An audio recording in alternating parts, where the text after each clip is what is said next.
अस्सलाम वालेकुम नाजरीन, इस एपिसोड के आगाज में हमें काई कबीला दिखाया जाता है जहां पर काई सिपाही फांसी घाट तैयार कर रहे होते हैं और फांसी के फंदे लगाए जा रहे होते हैं। उरहान और अलाउद्दीन वहां उनके पास आते हैं और जब फांसी घाट को देखते हैं और काई सिपाहियों को देखते हैं जो कि ये सब तैयार कर रहे होते हैं, क्योंकि कोनूर और बुरान का झगड़ा हुआ होता है और काई रवायात के मुताबिक अगर काई सिपाही आपस में कबीले में झगड़ा करते हैं तो उनकी सजा मौत होती है। ये सब देखकर अलाउद्दीन उरहान से पूछता, इसका अंजाम क्या होगा भाई? तो उरहान भी परेशान होते हुए कहता है, ये वाजिया है कि क्या अंजाम होगा भाई, ये वाजिया है, चलो बाबा के पास चलते हैं। और फिर उरहान और अलाउद्दीन सरदारी खेमे में अपने बाबा से मिलने के लिए रवाना हो जाते हैं। जबकि दूसरी जानब एक जिंदान में जहाँ कोनूर को कैद किया गया होता है, कोनूर वहाँ बैठा सोच विचार में मुब्तला होता है और कहता है, मैं अपने दावा पर सही था, बिल्कुल सही, तकदीर के अलावा कोई निजात नहीं है, अगर हुई तो मैं बच जाऊंगा वरना खत्म हो जाऊंगा। और फिर इसी दौरान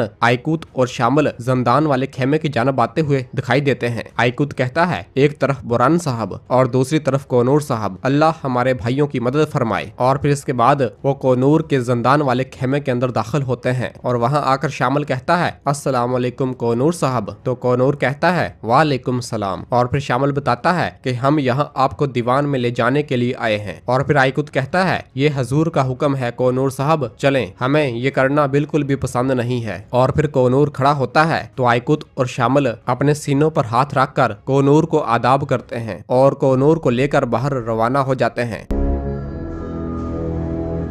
जबकि उधर सरदारी खेमे में उस्मान साहब अपनी अंगूठी को देख रहे होते हैं। इस दौरान अलाउद्दीन और उरहान इजाजत लेकर खेमे के अंदर दाखिल होते हैं और उस्मान साहब के पास आकर सलाम करते हैं। और फिर अलाउद्दीन कहता है, बाबा अगर आप इजाजत दें तो हमें आपसे कुछ कहना है। और फिर उरहान कहता है, कोनूर साहब और बुरान साहब के बारे में। तो उस्मान साहब उरहान को अपने हाथ के इशारे के जरिए खामोश करवा देते हैं और कहते हैं, दीवान में हर कोई जान लेगा। इस पर उरहान कहता है, बाबा कोनूर साहब आपकी फौज के सरबराह हैं, बुरान साहब आपके भाई हैं, इन दोनों ने बरसों आपकी खिदमत की, क्या इनका इख्तिताम ऐसे होगा? तो उस्मान साहब कहते हैं, अगर फौज का सरबराह निजाम की खिलाफ वर्जी करे, अगर मेरा भाई इसके खिलाफ जाए, अगर वो अपने नफ्स के आगे हार जाए तो फिर काई फौज की क्या हालत होगी, काई लोगों की क्या हालत होगी? सिर्फ एक छोटी सी चिंगारी की जरूरत होती है और पूरा दरख्त जल जाता है। मैं किसी को भी अजीम चिन्नार को जलाने की इजाजत नहीं दूंगा और अब इन्हें सजा मिलेगी। उन्होंने जो भी किया, अब फैसला करने का वक्त है। यह सुनकर उरहान और अलाउद्दीन थोड़ा अफसुर्दा और मायूस होते हैं।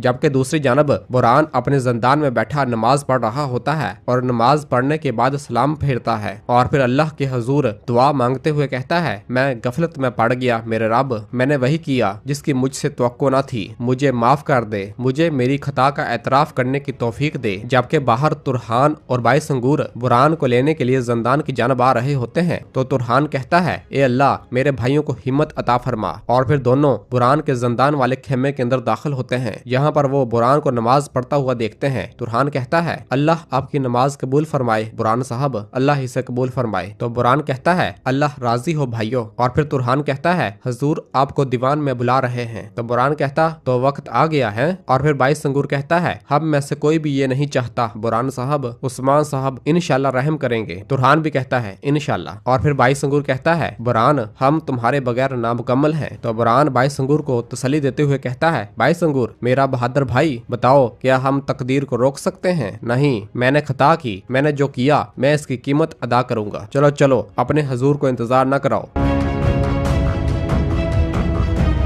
और फिर बाहर जब शामिल और आइकूत कोनूर को लेकर दीवान की जानब आ रहे होते हैं तो दूसरी जानब से बाई संगूर और तुरहान बुरान को लेकर आ रहे होते हैं और दोनों एक दूसरे का सामना करते हैं और एक दूसरे को देखते हैं और फिर दोनों दीवान की जानब आगे बढ़ते हैं। जबकि इधर काई खवातीन एल्चम खातून के जहेज के कपड़ों को देख रही होती हैं। मलहून उन कपड़ों को देखते हुए कहती है, माशाल्लाह बेटी ये सबसे खूबसूरत हैं। जबकि आयचा भी पास खड़ी गुस्से से एल्चम को देख रही होती है। और फिर बाला कहती है, आपकी वालिदा मरहुमा का शुक्रिया, लिया। ये सब उनकी हुनरमंद कारीगरी का समर है। तो एल्चम कहती है काश वो ये दिन देख पाती, काश। तो मालहून कहती है मेरी खूबसूरत बेटी। और फिर इस दौरान एल्चम, मालहून और बाला बुरहान और कोनूर को देखते हैं जो कि दीवान की जानब जा रहे होते हैं। उन सब को इस तरह देखकर फातिमा कहती है ये मेरे बाबा के सबसे काबिल एतमाद सिपाही थे, ये इनके करीब तरीन थे। तो एल्चम कहती है यही असूल है फातिमा खातून, जो लोग कबीले में अपनी तलवारें खींचते हैं वो अपनी जान से इसकी कीमत अदा करते हैं, खून बहा है। और फिर मालहून कहती है बेहतरीन की उम्मीद करते हैं, अदालत रहम और सजा के दरमियान तराजू है, यकीनन उस्मान साहब दुरुस्त फैसला करेंगे। तो एल्चम कहती है इंशाल्लाह। जबकि इधर अविलिया और आंद्रा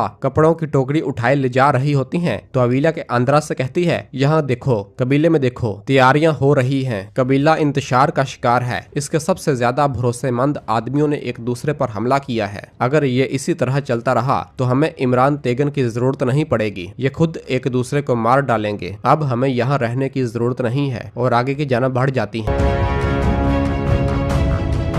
जबकि इधर सरदारी खेमे के बाहर दीवान लग चुका होता है, तो बाई संगूर कहता है दस्तूर उस्मान साहब। और फिर उस्मान साहब, बुरहान और अलाउद्दीन सरदारी खेमे के बाहर आते हैं और सब सिपाही उस्मान साहब को सलाम और आदाब बजा आते हैं। उस्मान साहब वहां आते हैं जहां दीवान लगा होता है, कातब बैठा हुआ होता है और वहां अपने सिपाहियों बुरहान और कोनूर को देखते हैं जो कि शर्मिंदा हालत में सर झुकाए खड़े होते हैं। और फिर उस्मान साहब कहते हैं बिस्मिल्लाहिर्रहमानिर्रहीम, ये दीवान कोनूर साहब और बुरहान साहब के लिए बुलाया गया है, अल्लाह हमें सही फैसला करने की तौफीक दे। सब कहते हैं आमीन। और फिर उस्मान साहब कहते हैं आगे बढ़ो। और फिर बुरहान और कोनूर आगे बढ़ते हैं। उस्मान साहब कहते हैं दो सिपाही जो शाना बशाना लड़ते हैं एक दूसरे के साथ ऐसा नहीं कर सकते, वो नहीं कर सकते। और फिर कहते हैं इनमें से एक फौज का कमांडर है, सिपाहियों का सरबराह कोनूर साहब, और दूसरा बुरहान साहब है जिसे मैंने खानदान की अमानत दी, बुरहान साहब। और फिर कहते हैं क्या तुम्हें कुछ कहना है? तो बुरहान कहता है अपनी तलवार को दूसरे सिपाही के लिए खींचने की सजा हमारी रवायत में वाज़ेह है, मैं अपनी तलवार निकालने वाला पहला शख्स था, मैं खुशी से आपका फैसला कबूल करूंगा मेरे हजूर। और फिर इसके बाद उस्मान साहब कोनूर से पूछते हैं क्या तुम्हें कुछ कहना है? तो कोनूर कहता है मैं जिसकी वजह से यहाँ तक पहुँचा हूँ ये मैं खुद हूँ, मैं कीमत अदा करने के लिए तैयार हूँ मेरे हजूर। तो उस्मान साहब कहते हैं आप समझ गए, लेकिन अब देर हो चुकी है। घोड़े की नाल घोड़े को, घोड़ा एक सिपाही को और एक सिपाही पूरी फौज को अपनी पीठ पर उठाए हुए होता है। तुम फौज के सरबराह थे, ताहम तुमने जो किया इसने निजाम में खलल डाला। मैं काई फौज में नज़्मो ज़ब्त को खराब नहीं होने दूंगा। रियासत बदअमनी बर्दाश्त नहीं कर सकती, रियासत खुद पसंदी बर्दाश्त नहीं कर सकती, तुमने गफलत बरती। और फिर उस्मान साहब आगे बढ़ते हैं और बुरहान और कोनूर के पास आकर कहते हैं वो चीज जो तुम्हें जगा देगी वो मौत है। ये सुनते ही बुरहान और कोनूर को एक जोरदार झटका लगता है, जबकि जरकुताए, मालहून, बाला और बाकी सब लोग हैरानो परेशान हो जाते हैं। और इसी जगह पर एपिसोड खत्म करते हैं। मिलते हैं बहुत जल्द अगली एपिसोड के साथ। जिन दोस्तों ने अभी तक ये मेरा नया चैनल सब्सक्राइब नहीं किया वो जल्दी से चैनल सब्सक्राइब कर दे और बेल आइकन यानी घंटी वाले निशान को भी प्रेस कर दे ताकि आने वाले एपिसोड्स आपको आसानी मिल सकें। दुआओं में याद रखें। अल्लाह हाफिज।